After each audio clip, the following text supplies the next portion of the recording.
Good morning, it's TipJar, on the trail in Maine still, headed toward the Whites, Fry Notch Lean-To.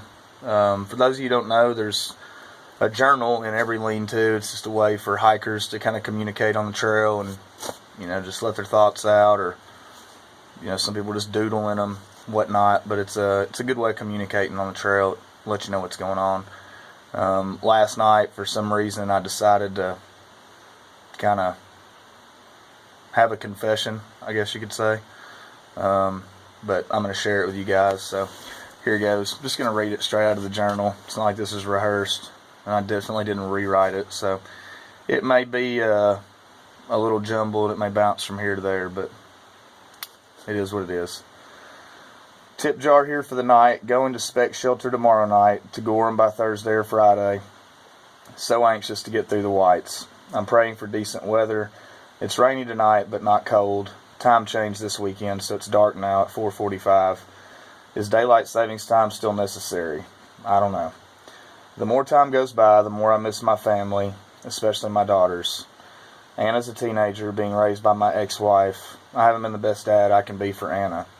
I haven't fought hard enough, and I haven't been consistent. Harper started kindergarten and signed up for basketball. And she's like my best friend, like my little sidekick. Now Anna would be the same way, but she's been with my ex-wife a whole lot more than she's been with me. And some of that's my fault, and some of it's her fault. My ex-wife, but I'm not here to lay blame. I'll accept responsibility. I made that bed. Of course, my wife is doing an amazing job with her, Harper, that is, and with Anna when she's with her, but she's taking care of things on the farm while I'm gone. I think about my dad constantly and how much more fruitful our relationship will be once I finish this journey. I think of my mom and smile because of her undying love and support. Ooh. The same is true of my dad, although he's not really supporting this journey, probably due to not knowing why I'm doing this, which is understandable. My dad and mom have always fought for me, no matter how badly I've screwed up. I also think of how I can be a better stepson to both my step-parents. I think about my cousins, my aunts and uncles, friends who are like family, i.e. Graham, Ben, Rusty, Lisa, Kenny, Tracy, Murdoch, Wes, even though Wes and I haven't spoken since right after we got out of college. He was my best friend growing up. People who come to the barbecue that are like family, you know who you are. I imagine my dad's farm and mine and his restaurant blossoming in the future.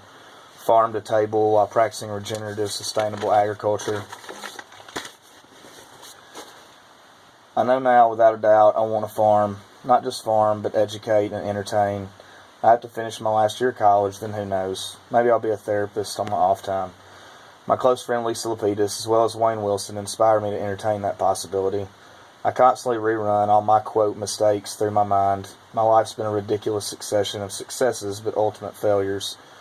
Presidential scholar at Maryville College, dropped out senior year. Honor graduate of Navy Dive School, class 0522 Charlie, hoo-yah. Smoke pot, discharged.